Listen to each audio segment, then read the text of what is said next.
A towhead is a sandbar that has cottonwoods on it, thick as harrow teeth. We had mountains on the Missouri shore and heavy timber on the Illinois side, and the channel was down the Missouri shore at that place, so we weren't afraid of anybody running across us. We laid there all day and watched the rafts and steamboats spin down the Missouri shore, and upbound steamboats fight the big river in the middle.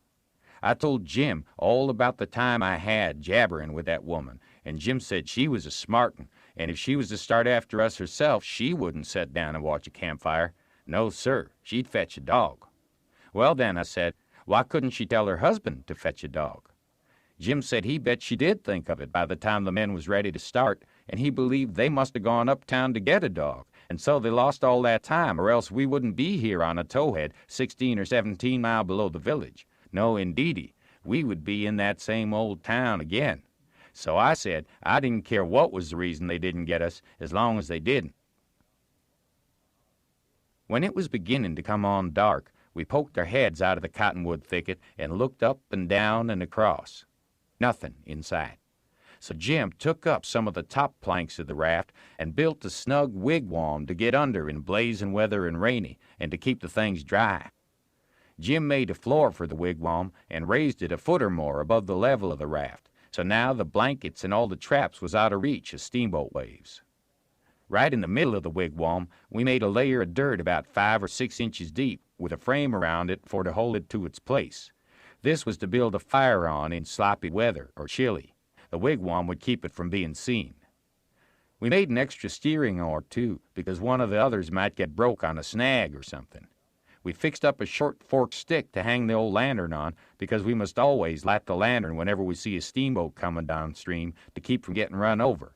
But we wouldn't have to light it for upstream boats unless we see we was in what they call a crossing, for the river was pretty high yet, very low banks being still a little under water, so upbound boats didn't always run the channel, but hunted easy water. This second night, we run between 7 and 8 hours, with a current that was making over 4 miles an hour. We catched fish and talked, and we took a swim now and then to keep off sleepiness. It was kind of solemn, drifting down the big, still river, laying on our backs, looking up at the stars, and we didn't ever feel like talking loud, and it weren't often that we laughed, only a little kind of a low chuckle. We had mighty good weather as a general thing, and nothing ever happened to us at all, that night, nor the next, nor the next. Every night we passed towns, some of 'em away up on black hillsides, nothing but just a shiny bed of lights, not a house could you see. The fifth night we passed St. Louis, and it was like the whole world lit up. In St. Petersburg, they used to say there was 20 or 30,000 people in St. Louis, but I never believed it till I see that wonderful spread of lights at 2 o'clock that still night. There weren't a sound there. Everybody was asleep. Every night now, I used to slip ashore toward 10 o'clock at some little village and buy 10 or 15 cents worth of meal or bacon or other stuff to eat. And sometimes I lifted a chicken that weren't roosting comfortable and took him along. Pap always said, take a chicken when you get a chance, because if you don't want him yourself, you can easy find somebody that does, and a good deed ain't ever forgot. I never see Pap when he didn't want the chicken himself, but that is what he used to say anyway.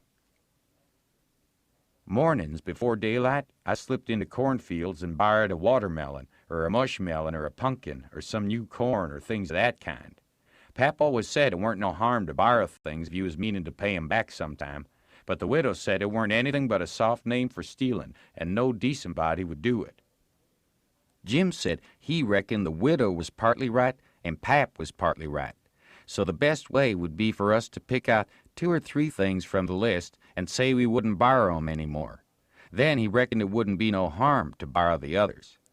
So we talked it over all one night, drifting along down the river, trying to make up our minds whether to drop the watermelons or the cantaloupes or the mushmelons or what. But toward daylight, we got it all settled satisfactory and concluded to drop crabapples and persimmons. We weren't feeling just right before that, but it was all comfortable now. I was glad the way it come out, too, because crabapples ain't ever good, and the persimmons wouldn't be ripe for 2 or 3 months yet. We shot a waterfall now and then that got up too early in the morning or didn't go to bed early enough in the evening. Take it all around, we lived pretty high. The fifth night below St. Louis, we had a big storm after midnight, with the power of thunder and lightning, and the rain poured down in a solid sheet. We stayed in the wigwam and let the raft take care of itself. When the lightning glared out, we could see a big straight river ahead, and high rocky bluffs on both sides. By and by, says I, "Hello, Jim, looky yonder." It was a steamboat that had killed herself on a rock. We was drifting straight down for her. The lightning showed her very distinct. She was leaning over with part of her upper deck above water, and you could see every little chimney guy clean and clear, and a chair by the big bell with an old slouch hat hanging on the back of it when the flashes come. Well, it being away in the night and stormy and all so mysterious-like, I felt just the way any other boy would have felt when I seen that wreck laying there so mournful and lonesome in the middle of the river. I wanted to get aboard of her and slink around a little and see what there was there. So I says, "Let's land on her, Jim." But Jim was dead against it at first. He says, "I don't want to go fooling along on no wreck. We doing blame well, and we better let blame well alone, as the good book says. Like as not they's a watchman on that wreck." "Watchman, your grandmother," I says. "There ain't nothing to watch but the Texas and the pilot house. And do you reckon anybody's going to risk his life for a Texas and a pilot house such a night as this, when it's likely to break up and wash off down the river any minute?" Jim couldn't say nothing to that, so he didn't try. "And besides," I says, "we might borrow something worth having out of the captain's stateroom. Cigars, I bet you, and cost 5 cents apiece, solid cash. Steamboat captains is always rich and get $60 a month, and they don't care a cent what a thing costs, long as they want it. Stick a candle in your pocket. I can't rest, Jim, till we give her a rummaging. Do you reckon Tom Sawyer would ever go by this thing? Oh, not for pie he wouldn't. He'd call it an adventure, that's what he'd call it, and he'd land on that wreck if it was his last act. And wouldn't he throw style into it? Wouldn't he spread himself, nor nothing? Why, you'd think it was Christopher Columbus discovering Kingdom Come. I wish Tom Sawyer was here." Jim, he grumbled a little, but give in. He said we mustn't talk any more than we could help, and then talk mighty low. The lightning showed us the wreck again just in time, and we fetched the starboard derrick and made fast there. The deck was high out here. We went sneaking down the slope of it to larboard, in the dark, towards the Texas, feeling our way slow with our feet, and spreading our hands out to fend off the guys, for it was so dark we couldn't see no sign of them. Pretty soon we struck the forward end of the skylight and clumb onto it, and the next step fetched us in front of the captain's door, which was open, and by Jiminy, away down through the Texas hull, we see a light, and all in the same second we seemed to hear low voices in yonder. Jim whispered and said he was feeling powerful sick, and told me to come along. I says, all right, and was going to start for the raft, but just then I heard a voice wail out and say, "Oh, please don't, boys. I swear I won't ever tell." Another voice said pretty loud, "It's a lie, Jim Turner. You've acted this way before. You always want more'n your share of the chuck, and you've always got it, too, because you swore if you didn't, you'd tell. But this time you said it just one time too many. You're the meanest, treacherousest hound in this country." By this time, Jim was gone for the raft. I was just a-bilin' with curiosity, and I says to myself, Tom Sawyer wouldn't back out now, and so I won't either. I'm a-going to see what's going on here. So I dropped on my hands and knees in the little passage and crept aft in the dark till there weren't but one stateroom betwixt me and the cross hall of the Texas. Then in there I see a man stretched on the floor and tied hand and foot, and two men standing over him, and one of 'em had a dim lantern in his hand and the other one had a pistol. This one kept pointing the pistol at the man's head on the floor and saying, "I'd like to, and I order, too. A mean skunk." The man on the floor would shrivel up and say, "Oh, please don't, Bill. I ain't ever going to tell." And every time he said that, the man with the lantern would laugh and say, "'Deed you ain't. You never said no truer thing than that, you bet you." And once he said, "Hear 'em beg, And yet if we hadn't got the best of him and tied him, he'd have killed us both. And what for? Just for nothing. Just because we stood on our rights, that's what for. But I lay you ain't a-goin' to threaten nobody any more, Jim Turner. Put up that pistol, Bill.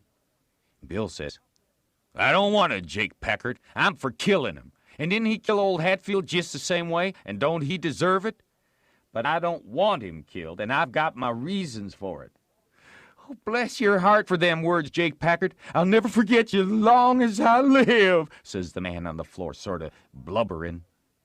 Packard didn't take no notice of that, but hung up his lantern on a nail and started toward where I was, there in the dark, and motioned Bill to come. I crawfished as fast as I could, about 2 yards, but the boat slanted so that I couldn't make very good time. So to keep from getting run over and catched, I crawled into a stateroom on the upper side. The man came a-pawing along in the dark, and when Packard got to my stateroom, he says, Here, come in here. And in he come, and Bill after him. But before they got in, I was up in the upper berth, cornered, and sorry I come. Then they stood there with their hands on the ledge of the berth and talked. I couldn't see 'em, but I could tell where they was by the whiskey they'd been having. I was glad I didn't drink whiskey, but it wouldn't made much difference anyway, because most of the time they couldn't have treated me because I didn't breathe. I was too scared. And besides, a body couldn't breathe and hear such talk. They talked low and earnest. Bill wanted to kill Turner. He says, He said he'll tell, and he will. If we was to give both our shares to him now, it wouldn't make no difference after the row and the way we've served him. Sure as you're born, he'll turn state's evidence. Now you hear me. I'm for putting him out of his troubles. So am I, says Packard, very quiet. Blame it.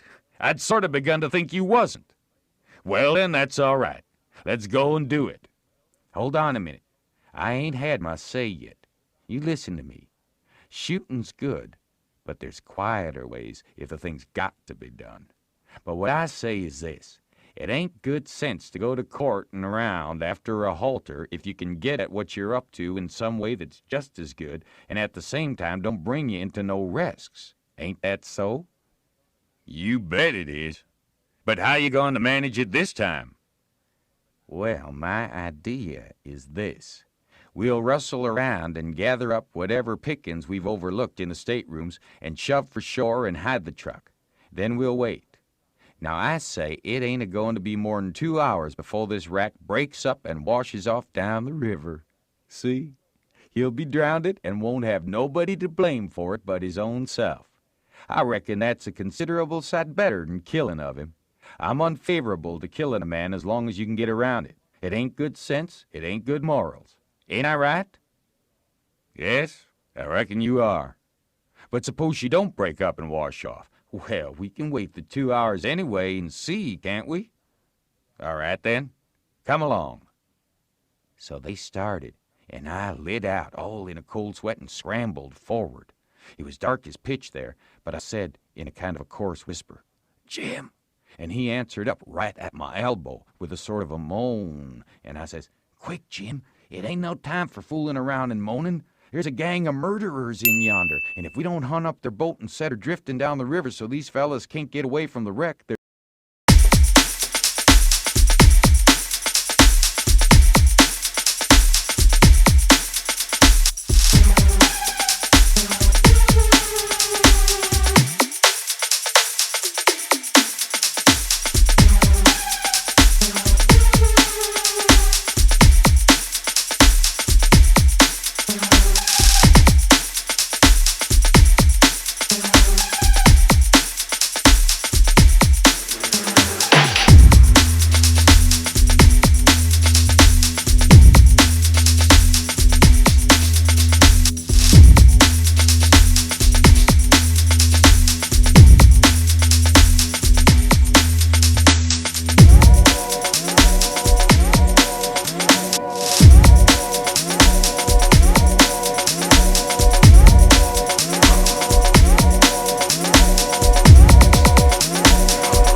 if we find their boat, we can put all of 'em in a bad fix, for the sheriff will get 'em.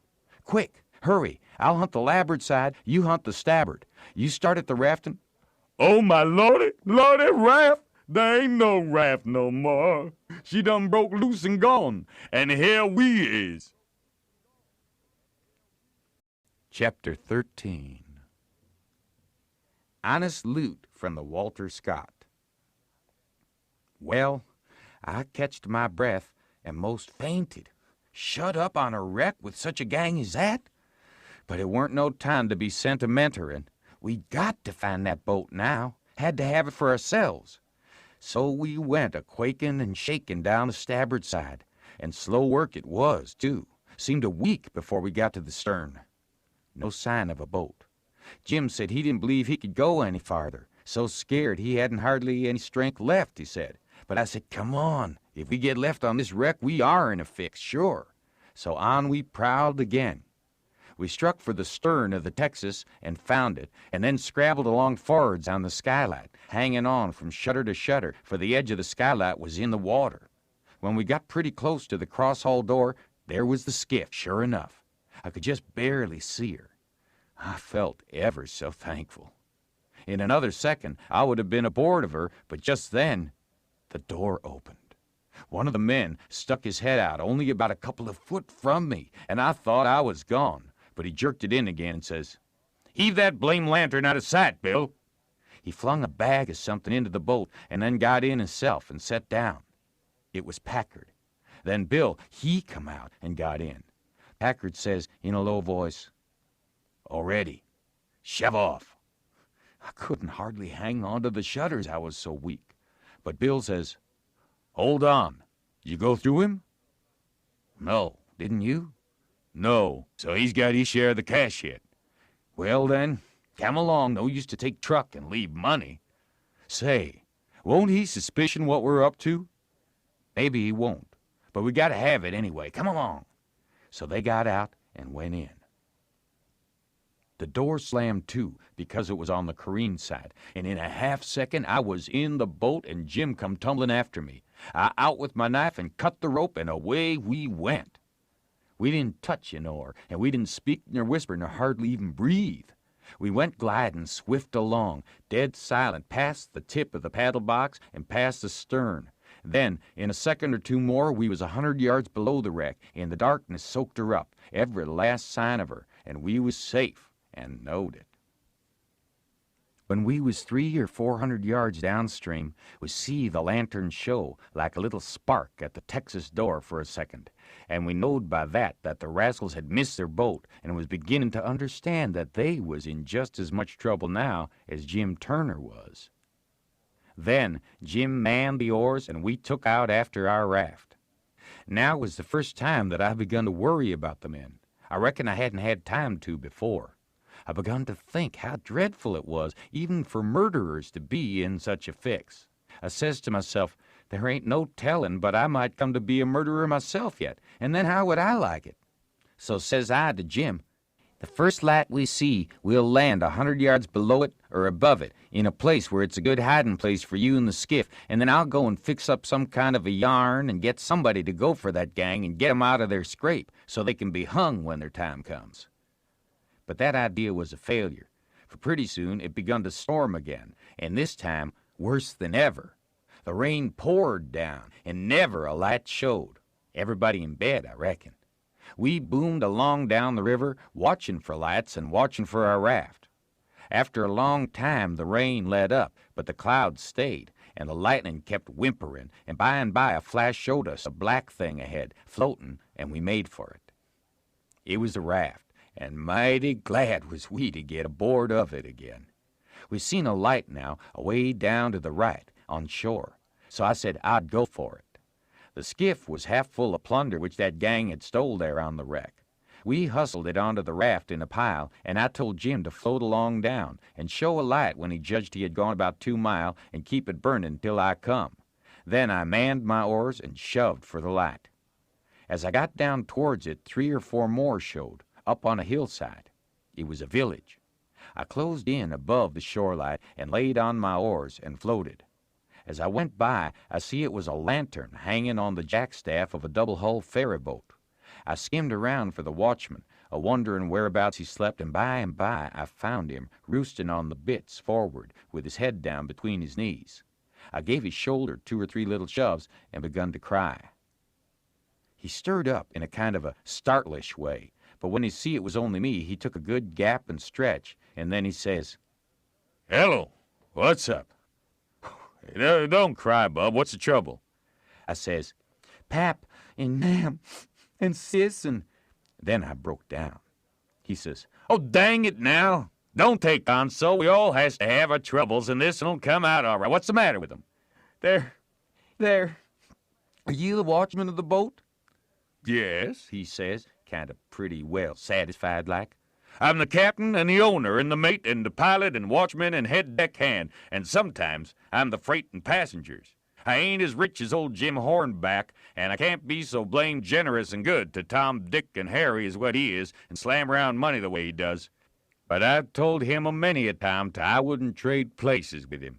For, says I, a sailor's life's the life for me, and I'm derned if I'd live 2 mile out of town where there ain't nothing ever going on, not for all his spondylics and as much more on top of it. Says I broke in and says, They're in an awful peck of trouble, and Who is? why, Pap and Mam and Sis and Miss Hooker, and if you take your ferry boat and go up Up where? Where are they? on the wreck, What wreck?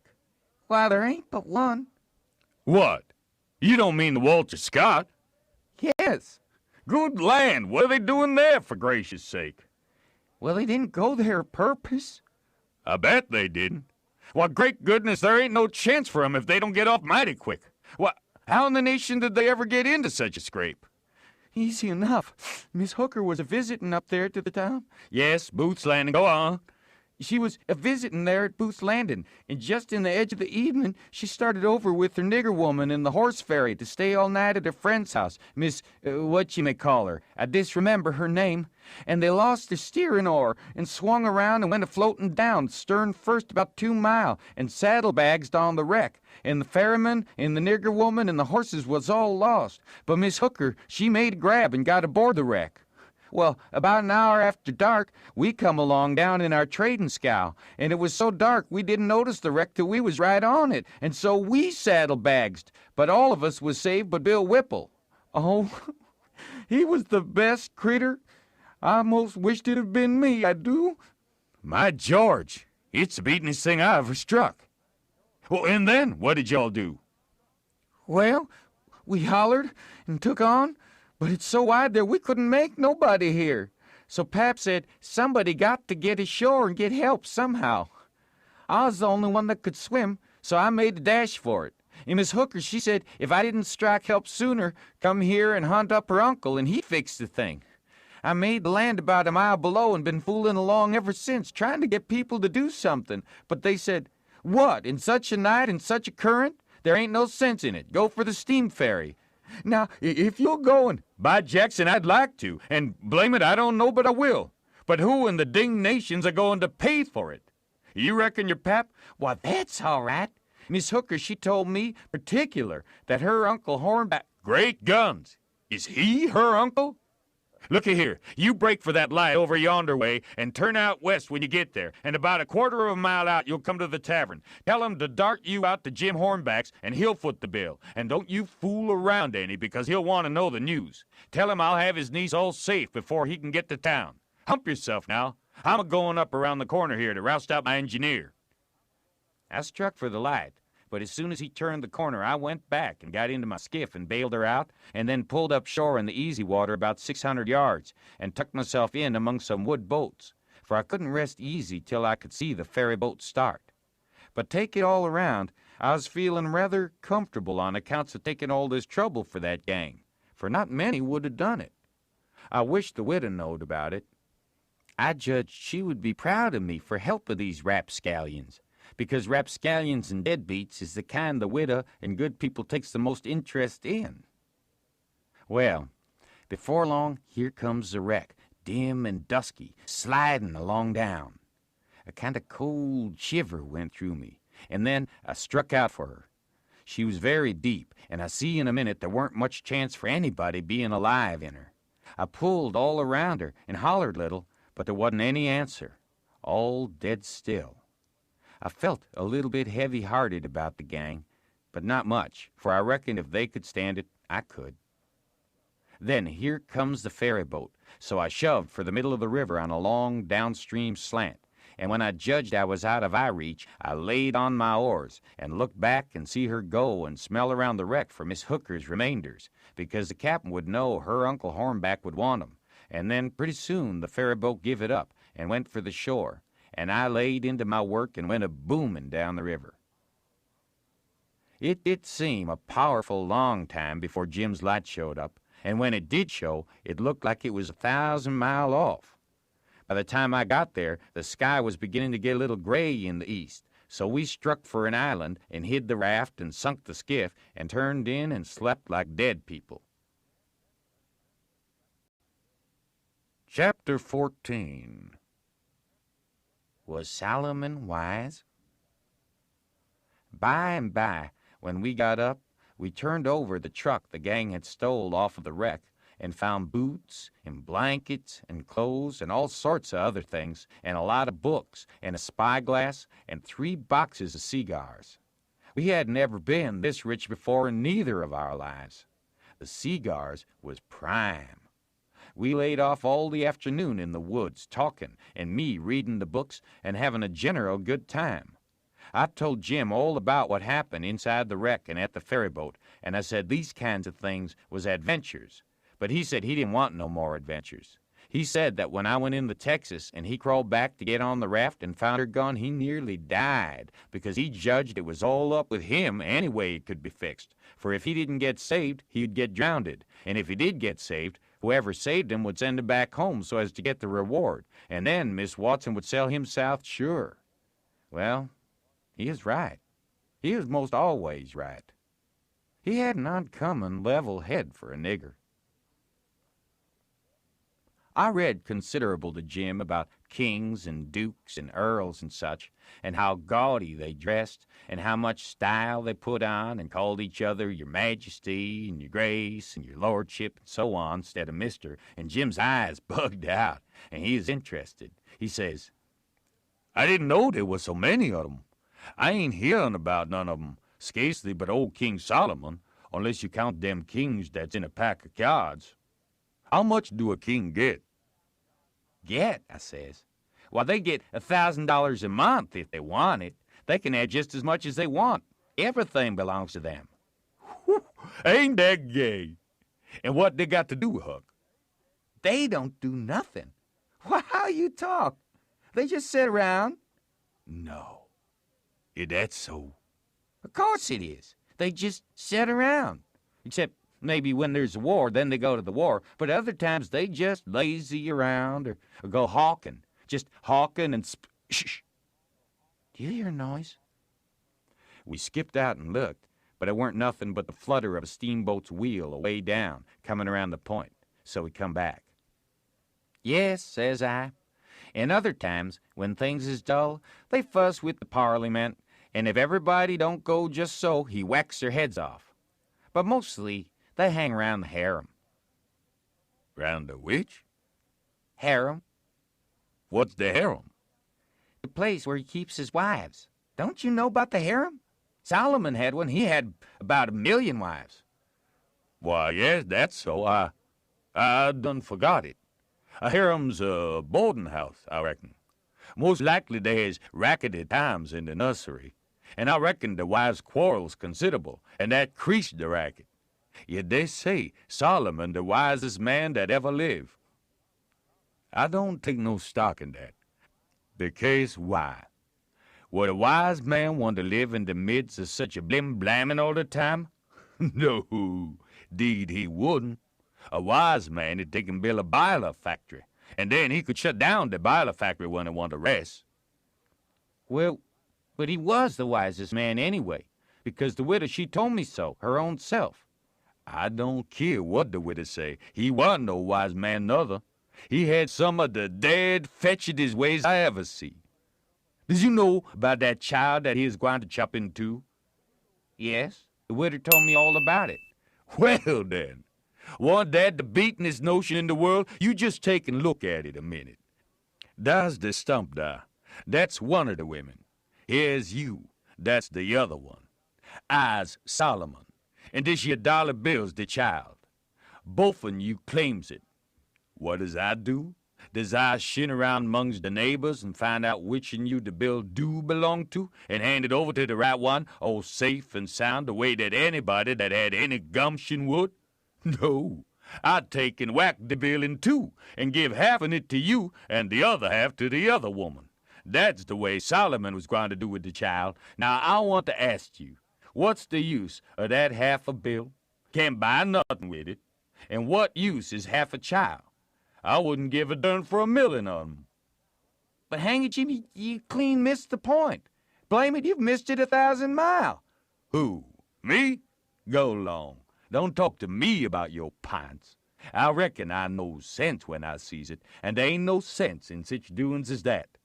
Dispute warn't about a half a child. Dispute was about a whole child. And the man that think he can settle a dispute about a whole child with a half a child don't know enough to come in out in the rain. Don't talk to me about Solomon, Huck. I knows him by the back. But I tell you, you don't get the point. Blame the point. I reckon I knows what I knows. And mind you, the real point is down further. It's down deeper. It lays in the way Solomon was raised. You take a man that's got only 1 or 2 children. Is that man going to be wasteful of children? No, he ain't. He can't afford it. He know how to value 'em. But you take a man that's got about 5 million children running around the house, and it's different. He is soon chop a child in two as a cat. There's plenty more. A child or two more or less want no consequence to Solomon, that'd fetch him. I never see such a nigger. If he got a notion in his head once, there weren't no getting it out again.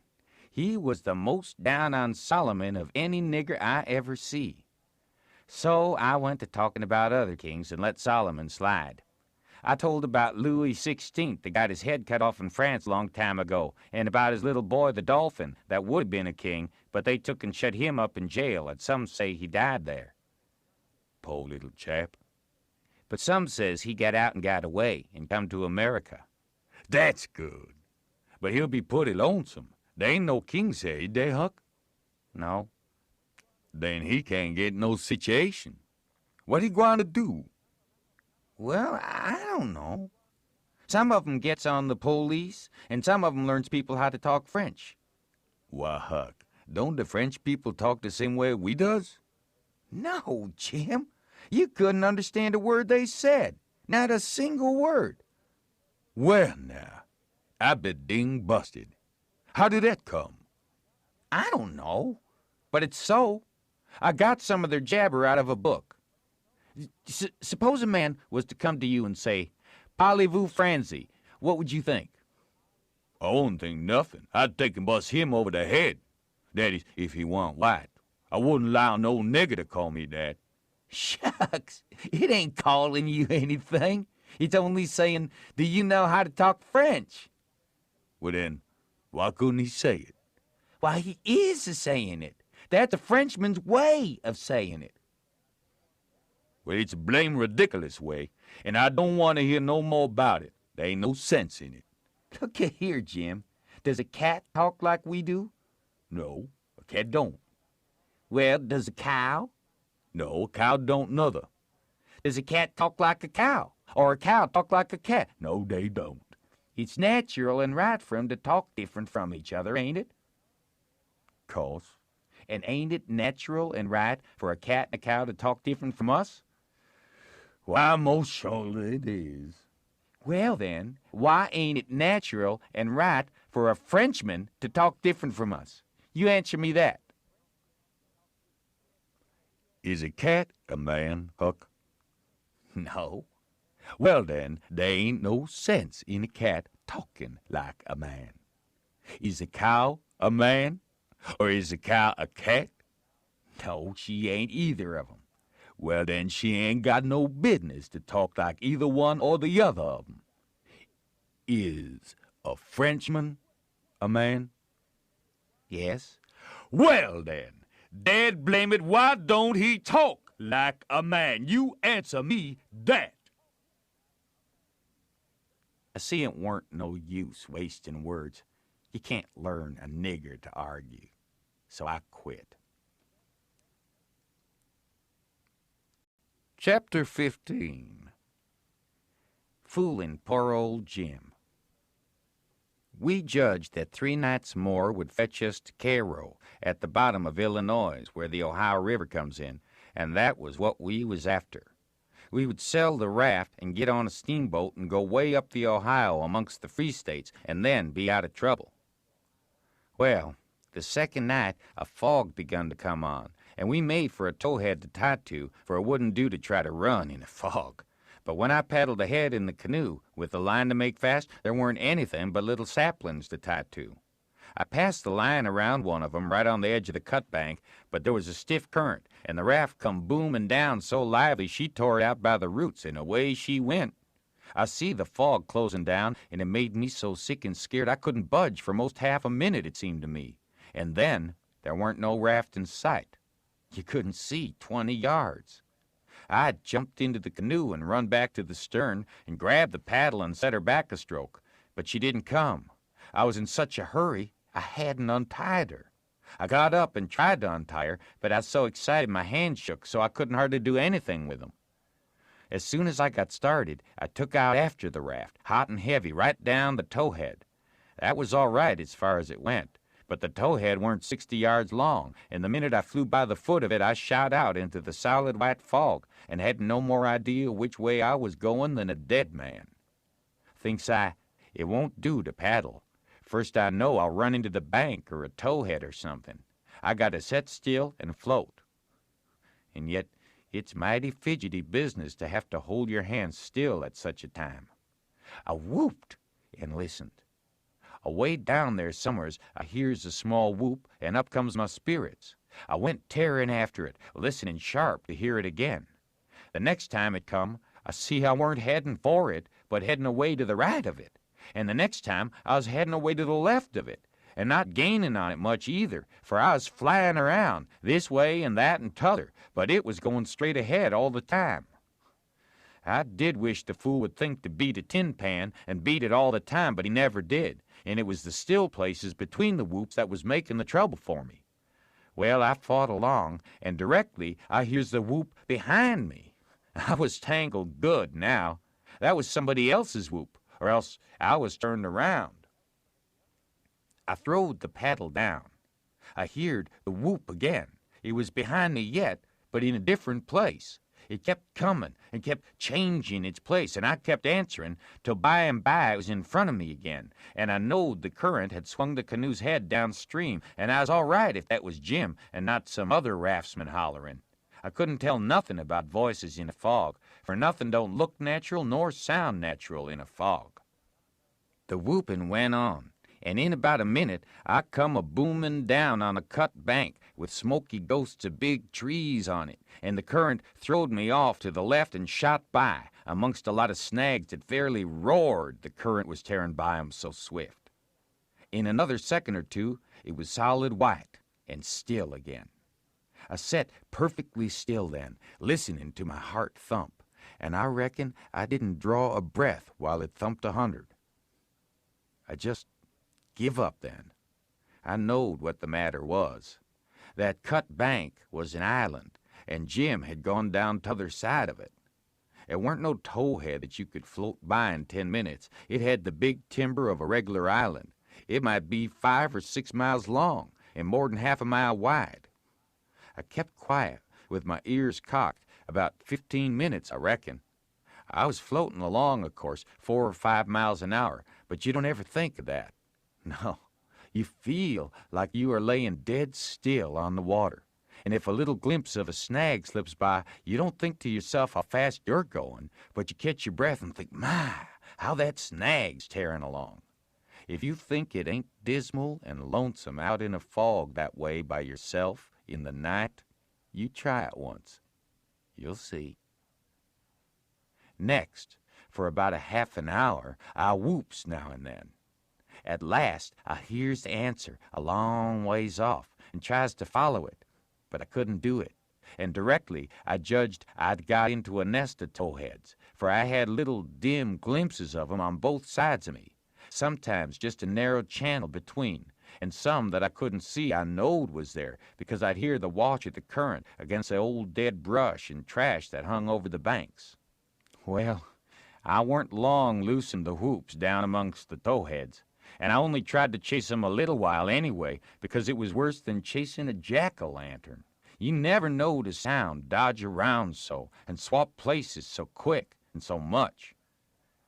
I had to claw away from the bank pretty lively 4 or 5 times to keep from knocking the islands out of the river, and so I judged the raft must be butting into the bank every now and then, or else it would get further ahead and clear out of hearing. It was floating a little faster than what I was. Well, I seemed to be in the open river again by and by, but I couldn't hear no sign of a whoop nowheres. I reckon Jim had fetched up on a snag maybe, and it was all up with him. I was good and tired, so I laid down in the canoe and said I wouldn't bother no more. I didn't want to go to sleep, of course, but I was so sleepy I couldn't help it, so I thought I would take just one little cat nap. But I reckon it was more than a cat nap, for when I waked up, the stars was shining bright, the fog was all gone, and I was spinning down a big bend, stern first. First, I didn't know where I was. I thought I was dreaming, and when things began to come back to me, they seemed to come up dim out of last week. It was a monstrous big river here, with the tallest and the thickest kind of timber on both banks. Just a solid wall, as well as I could see by the stars. I looked away downstream and seen a black speck on the water. I took after it, but when I got to it, it weren't nothing but a couple of saw logs made fast together. Then I see another speck and chased that, and then another, and this time I was right. It was the raft. When I got to it, Jim was setting there with his head down between his knees, asleep, with his right arm hanging over the steering oar. The other oar was smashed off, and the raft was littered up with leaves and branches and dirt, so she'd had a rough time. I made fast and laid down under Jim's nose on the raft and began to gap and stretch my fists out against Jim and says, "Oh, hello, Jim. Have I been asleep? Ugh. Why didn't you stir me up?" Goodness gracious. Is that you, Huck? And you ain't dead? You ain't drowned? You's back again? It's too good for true, honey. It's too good for true. Let me look at you, child. Let me feel of you. No, you ain't dead. You's back again, live and sound, just the same old Huck. The same old Huck, thank the goodness. What's the matter with you, Jim? You been a-drinking?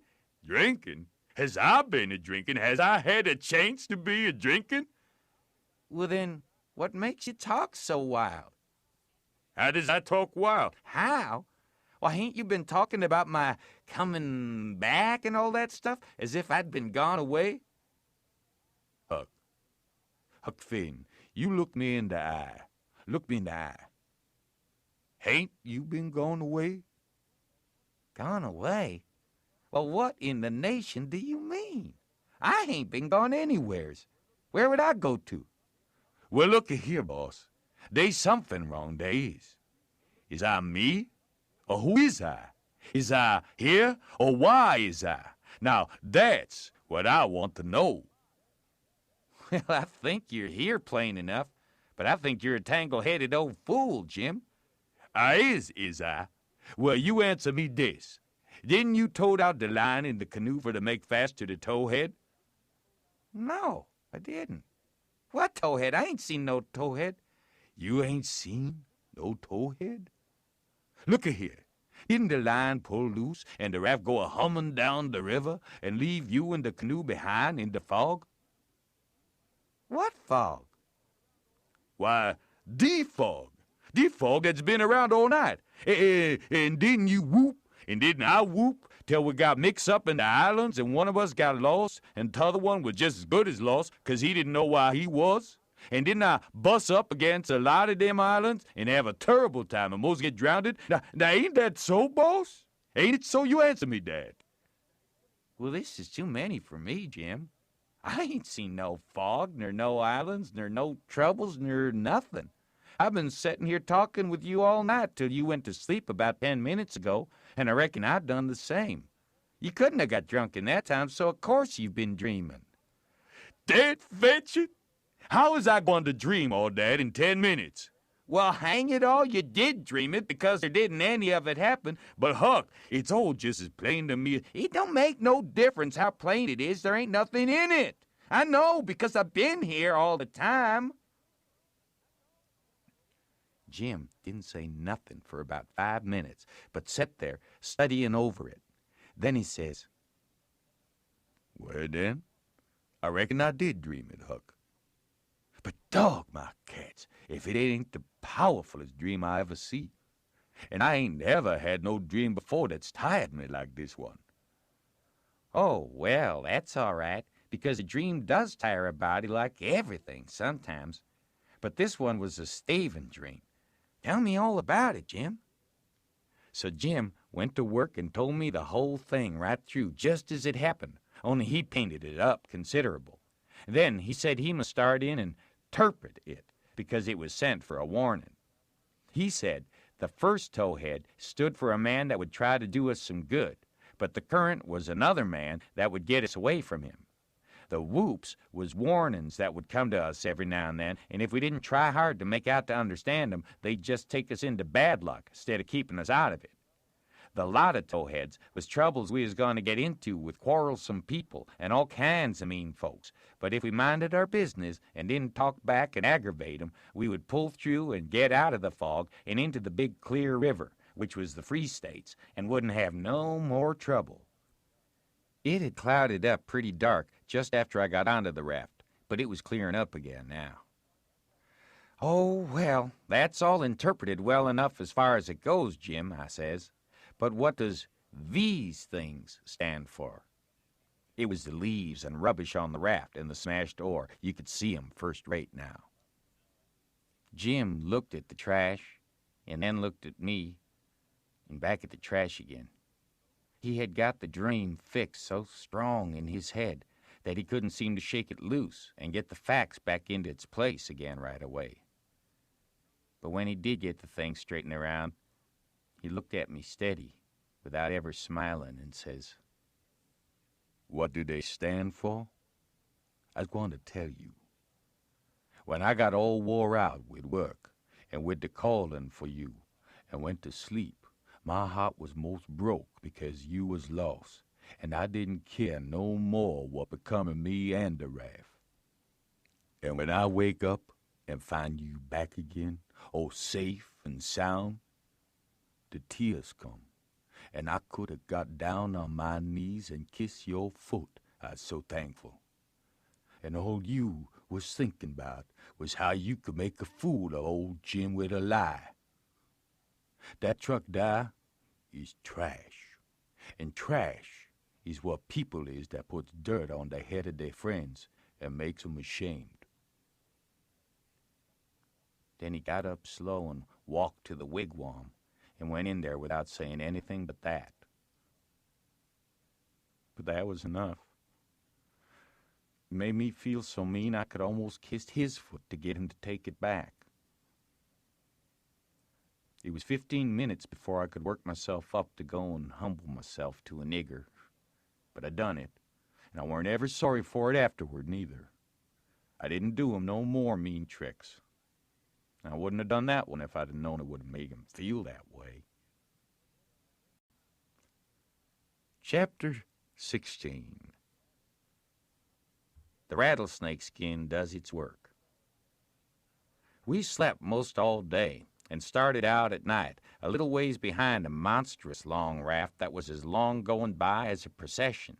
She had 4 long sweeps at each end, so we judged she carried as many as 30 men likely. She had 5 big wigwams aboard, wide apart, and an open campfire in the middle, and a tall flagpole at each end. There was a power of style about her. It amounted to something, being a raftsman on such a craft as that. We went drifting down into a big bend, and the night clouded up and got hot. The river was very wide and was walled with solid timber on both sides. You couldn't see a break in it hardly ever, or a light. We talked about Cairo and wondered whether we would know it when we got to it.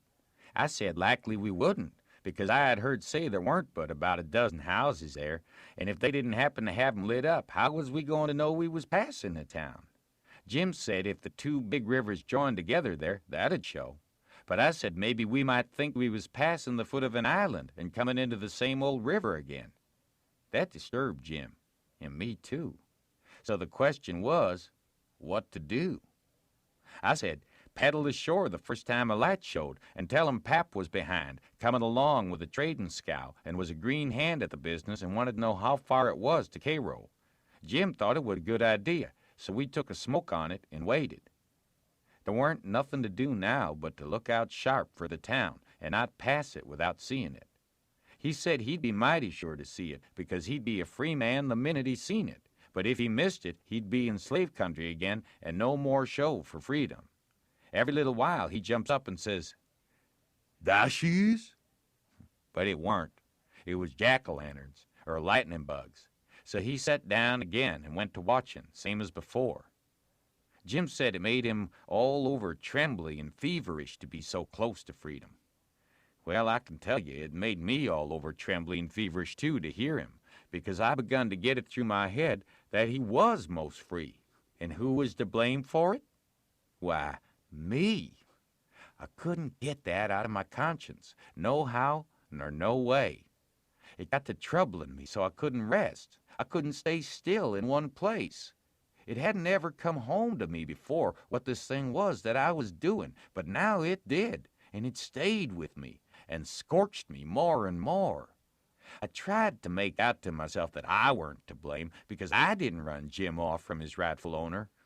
But it weren't no use. Conscience up and says every time, "But you knowed he was running for his freedom, and you could have paddled ashore and told somebody." That was so. I couldn't get around that, no way. That was where it pinched.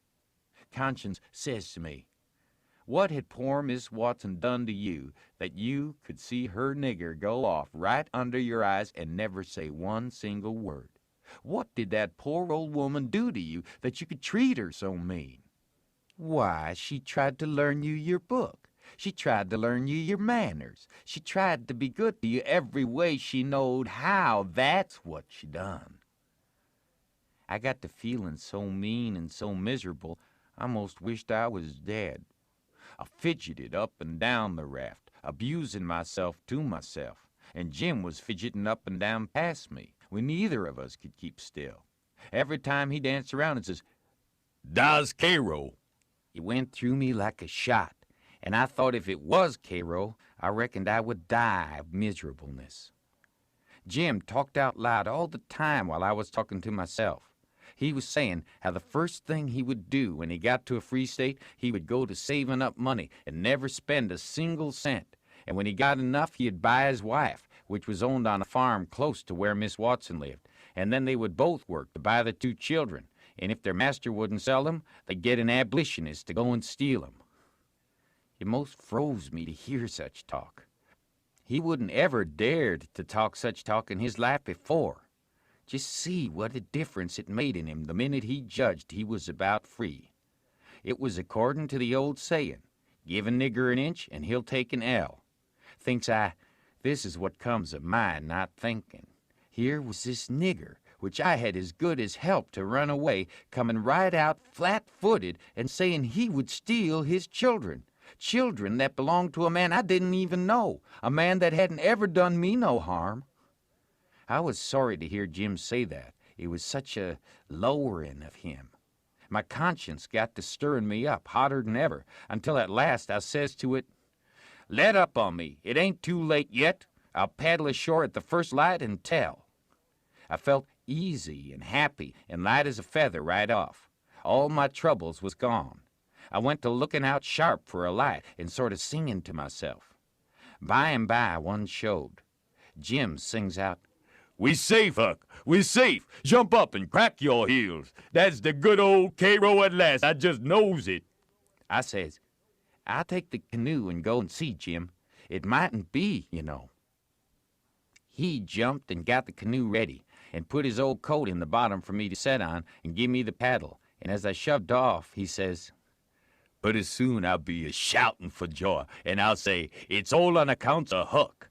I's a free man, and I couldn't ever been free if it hadn't been for Huck. Huck done it. Jim won't ever forget you, Huck. You's the best friend Jim's ever had, and you's the only friend old Jim's got now. I was paddling off, all in a sweat to tell on him. But when he says this, it seemed to kind of take the tuck all out of me. I went along slow then, and I weren't right down certain whether I was glad I started or whether I weren't.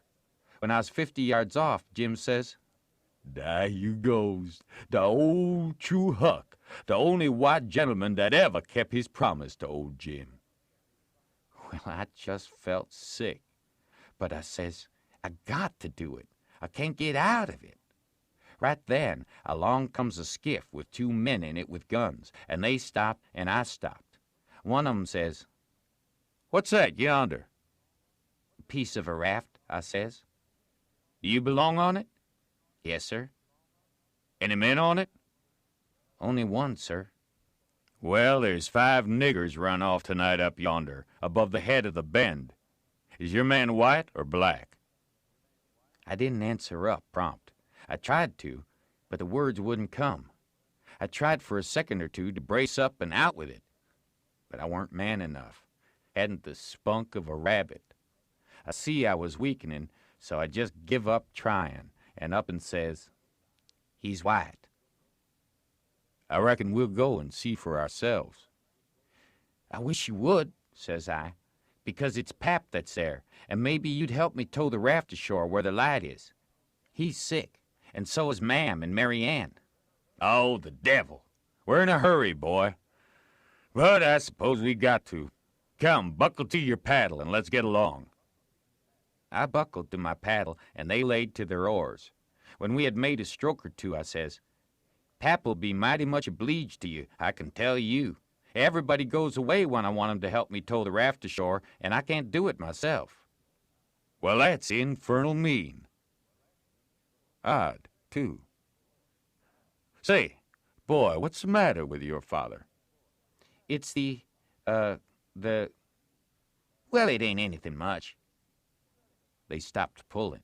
It weren't but a mighty little ways to the raft now. One says, Boy, that's a lie. What is the matter with your pap? Answer up square now, and it'll be the better for you. I will, sir. I will, honest.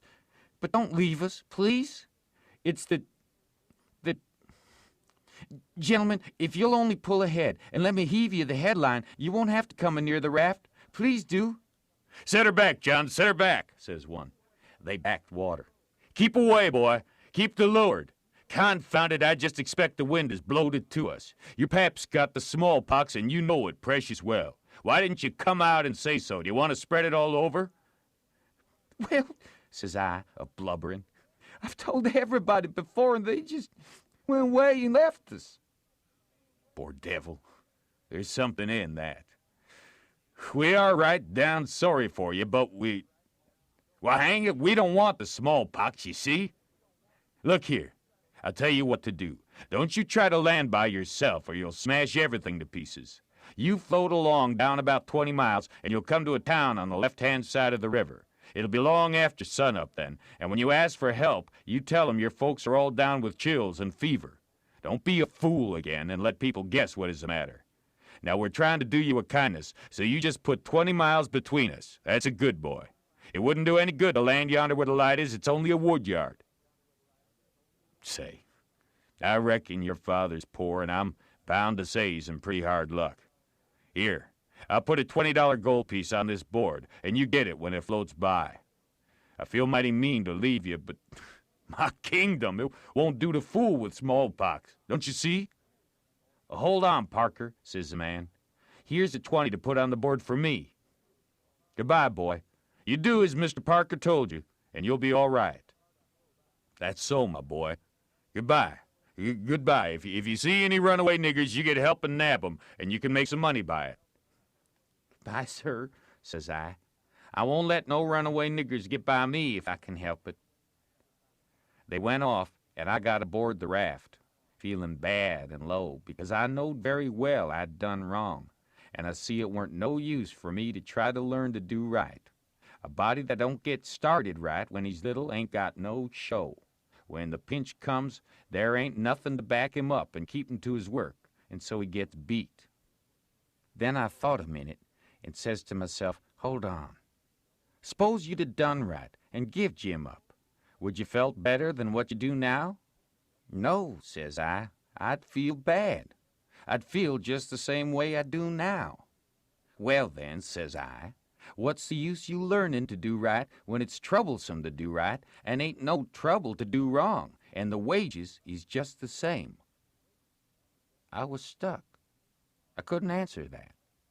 So I reckoned I wouldn't bother no more about it, but after this, always do whichever come handiest at the time. I went into the wigwam. Jim weren't there. I looked all around. He weren't anywhere. I says, Jim! Here I is, Huck.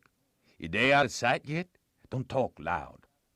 He was in the river under the stern oar with just his nose out. I told him they were out of sight, so he come aboard. He says, I was a-listening to all the talk, and I slips into the river and was gwine to shove ashore if they come aboard. Then I was gwine to swim to the raft again when they was gone. But, Lawsy, how you did fool 'em, Huck. That was the smartest dodge. I tell you, child, I spec it save old Jim.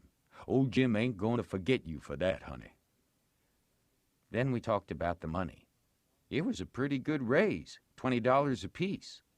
Jim said we could take deck passage on a steamboat now, and the money would last us as far as we wanted to go in the Free States. He said 20 mile more weren't far for the raft to go, but he wished we was already there.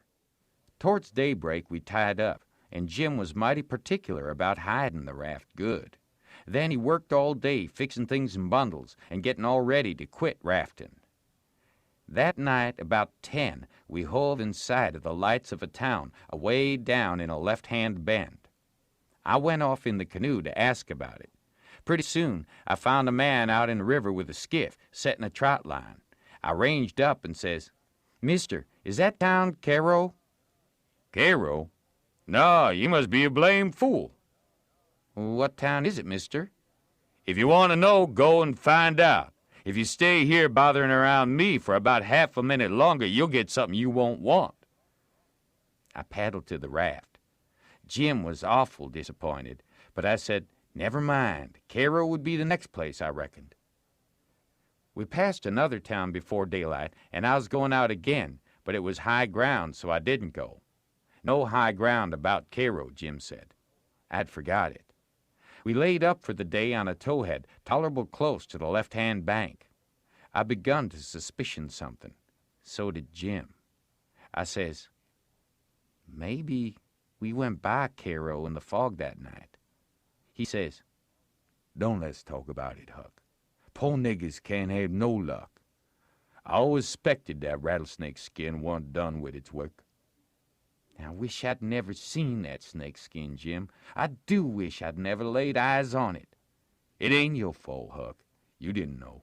Don't you blame yourself about it. When it was daylight, here was the clear Ohio water inshore, sure enough, and outside was the old regular muddy, so it was all up with Cairo. We talked it all over. It wouldn't do to take to the shore. We couldn't take the raft up the stream, of course. There weren't no way but to wait for dark and start back in the canoe and take the chances. So we slept all day amongst the cottonwood thicket so as to be fresh for the work, and when we went back to the raft about dark, the canoe was gone. We didn't say a word for a good while. There weren't anything to say. We both knowed well enough it was some more work of the rattlesnake skin. So what was the use to talk about it? It would only look like we was finding fault, and that would be bound to fetch more bad luck, and keep on fetching it too, till we knowed enough to keep still. By and by, we talked about what we better do, and found there weren't no way but just to go along down with the raft till we got a chance to buy a canoe to go back in. We weren't going to borrow it when there weren't anybody around, the way Pap would do, for that might set people after us. So we shoved out after dark on the raft. Anybody that don't believe yet that it's foolishness to handle a snakeskin, after all that snakeskin done for us, will believe it now if they read on and see what more it done for us. The place to buy canoes is off of rafts laying up at shore, but we didn't see no rafts laying up, so we went along during 3 hours and more. Well, the night got gray and rather thick, which is the next meanest thing to fog. You can't tell the shape of the river, and you can't see no distance. It got to be very late and still, and then along comes a steamboat up the river. We lit the lantern and judged she would see it. Upstream boats didn't generally come close to us. They go out and follow the bars and hunt for easy water under the reefs. But nights like this, they bull right up the channel against the whole river. We could hear her pounding along, but we didn't see her good till she was close. She aimed right for us. Often they do that and try to see how close they can come without touching. Sometimes the wheel bites off a sweep, and then the pilot sticks his head out and laughs and thinks he's mighty smart. Well, here she comes, and we said she was going to try and shave us, but she didn't seem to be shearing off a bit.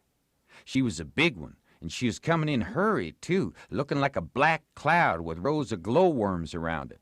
But all of a sudden, she bulged out, big and scary, with a long row of wide-open furnace doors shining like red-hot teeth, and her monstrous bows and guards hanging right over us.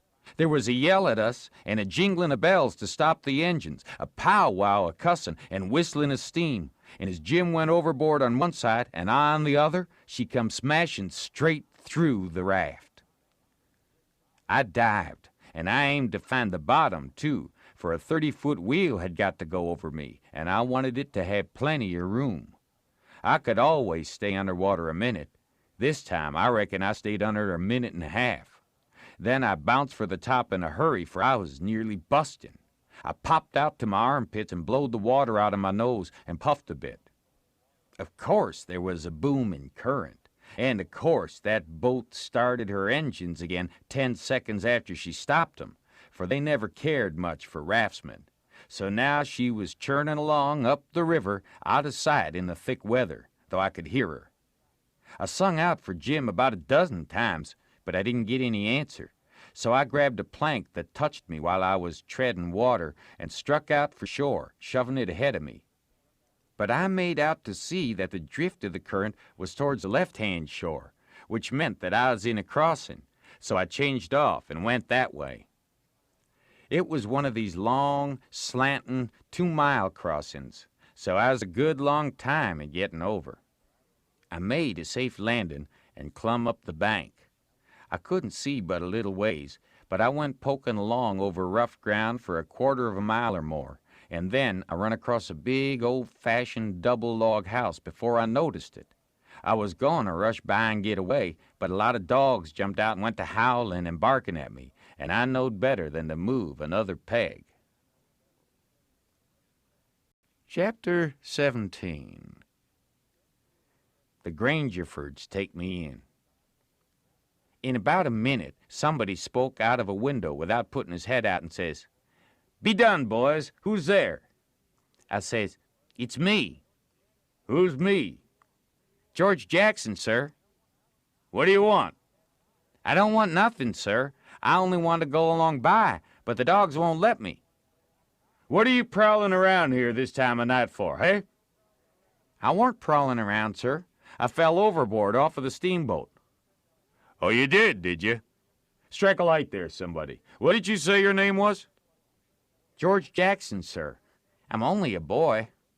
"Look here, if you're telling the truth, you needn't be afraid. Nobody'll hurt you. But don't try to budge. Stand right where you are. Rouse out Bob and Tom, some of you, and fetch the guns. George Jackson, is there anybody with you?" "No, sir. Nobody." I heard the people stirring around in the house now and see a light. The man sung out, "Snatch that light away, Betsy, you old fool. Ain't you got any sense? Put it on the floor behind the front door. Bob, if you and Tom are ready, take your places. All ready. Now, George Jackson, do you know the Shepherdsons? No, sir. I never heard of 'em. Well, that may be so, and it mayn't. Now, all ready? Step forward, George Jackson, and mind, don't you hurry. Come mighty slow. If there's anybody with you, let him keep back. If he shows himself, he'll be shot. Come along now. Come slow. Push the door open yourself, just enough to squeeze in. Do you hear? I didn't hurry. I couldn't if I'd have wanted to. I took one slow step at a time, and there weren't a sound, only I thought I could hear my heart. The dogs were as still as the humans, but they followed a little behind me. When I got to the 3 log doorsteps, I heard 'em unlocking and unbarring and unbolting. I put my hand on the door and pushed it a little and a little more till somebody said, "There, that's enough. Put your head in." I done it, but I judged they would take it off. The candle was on the floor, and there they all was, looking at me, and me at them for about a quarter of a minute. 3 big men with guns pointed at me, which made me wince, I'll tell you. The oldest, gray and about 60. The other 2, 30 or more, all of 'em fine and handsome. And the sweetest old gray-headed lady, and back of her 2 young women which I couldn't see right well. The old gentleman says, "There, I reckon it's all right. Come in." As soon as I was in, the old gentleman, he locked the door and barred it and bolted it, and told the young men to come in with their guns, and they all went in a big parlor that had a new rag carpet on the floor and got together in a corner that was out of the range of the front windows. There weren't none on the side. They held the candle and took a good look at me, and all said, "Why, he ain't a Shepherdson. No, there ain't any Shepherdson about him." Then the old man said he hoped I wouldn't mind being searched for arms, because he didn't mean no harm by it. It was only to make sure. So he didn't pry into my pockets, but only felt outside with his hands and said he was all right. He told me to make myself easy and at home and tell all about myself. But the old lady says, "Why, bless you, Saul, the poor thing's as wet as he can be, and don't you reckon it may be he's hungry?" "True for you, Rachel. I forgot." So the old lady says, "Betsy," this was a nigger woman, "you fly around and get him something to eat as quick as you can, poor thing. And one of you girls go and wake up Buck and tell him, oh, here he is himself. Buck, take this little stranger and get the wet clothes off from him and dress him up in some of yours that's dry."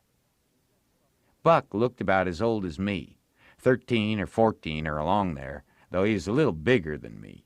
He hadn't on anything but a shirt, and he was very frowsy-headed.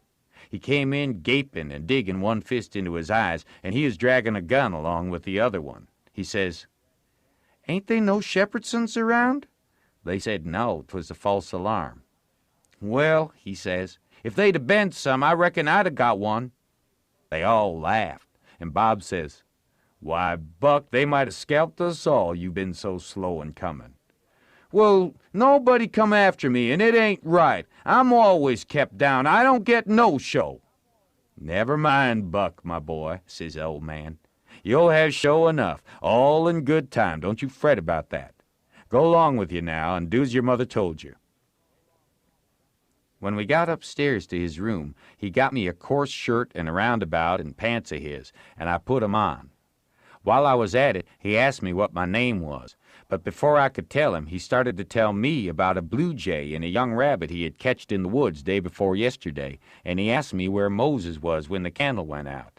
I said I didn't know. I hadn't heard about it before, no way. "Well, guess," he says. "How am I going to guess," says I, "when I never heard tell of it before?" "But you can guess, can't you? It's just as easy." "Which candle?" I says. "What? Any candle," he says. "I don't know where he was," says I. "Where was he?" "Why, he was in the dark. That's where he was." "Well, if you knowed where he was, what did you ask me for?" Why, blame it, it's a riddle, don't you see? Say, how long are you going to stay here? You got to stay always. We can just have booming times. They don't have no school now. Do you own a dog? I got a dog, and he'll go in the river and bring out chips that you throw in. Do you like to comb up Sundays and all that kind of foolishness? You bet I don't, but Ma, she makes me. Confound these old britches. I reckon I'd better put 'em on, but I'd rather not. It's so warm. Are you all ready? All right, come along, old hoss. Cold corn pone, cold corned beef, butter, and buttermilk. That is what they had for me down there, and there ain't nothing better that ever I've come across yet. Buck and his ma and all of 'em smoked cob pipes, except the nigger woman, which was gone, and the two young women. They all smoked and talked, and I eat and talked. The young women had quilts around 'em and their hair down their backs. They all asked me questions, and I told 'em how Pap and me and all the family was living on a little farm down at the bottom of Arkansas, and my sister Mary Ann run off and got married and never was heard of no more, and Bill went to huntin', and he weren't heard of no more, and Tom and Mort died, and then there weren't nobody but just me and Pap left, and he was just trimmed down to nothing on account of his troubles. So when he died, I took what there was left, because the farm didn't belong to us, and started up the river, deck passage, and fell overboard, and that was how I come to be here. So they said I could have a home there as long as I wanted it. Then it was most daylight, and everybody went to bed, and I went to bed with Buck, and when I waked up in the morning, drat it all, I had forgot what my name was. So I laid there about an hour trying to think, and when Buck waked up, I says, "Can you spell, Buck?" "Yes," he says. "I bet you can't spell my name," says I. "I'll bet you what you dare I can," says he. "All right," says I. "Go ahead." G-E-O-R-G-E.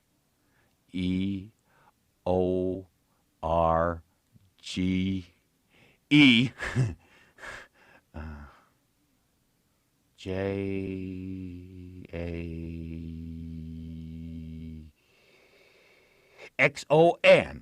There now, he says.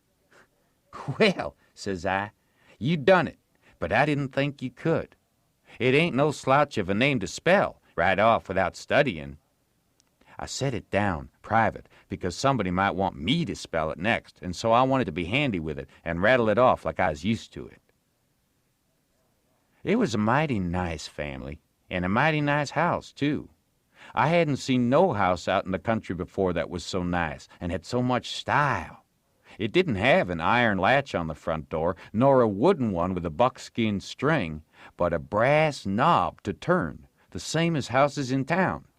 There weren't no bed in the parlor, nor a sign of a bed, but heaps of parlors in towns has beds in 'em. There was a big fireplace that was bricked on the bottom, and the bricks was kept clean and red by pouring water on 'em and scrubbing 'em with another brick. Sometimes they wash 'em over with red water paint that they call Spanish brown, same as they do in town.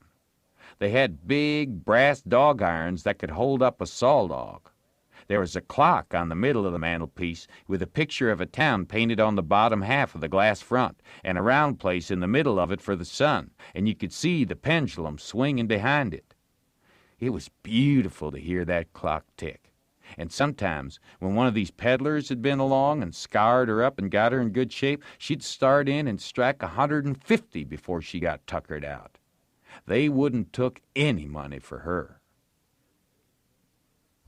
Well, there was a big outlandish parrot on each side of the clock, made out of something like chalk and painted up gaudy. By one of the parrots was a cat made of crockery, and a crockery dog by the other, and when you pressed down on 'em, they squeaked, but didn't open their mouths, nor look different, nor interested. They squeaked through underneath. There's a couple of big wild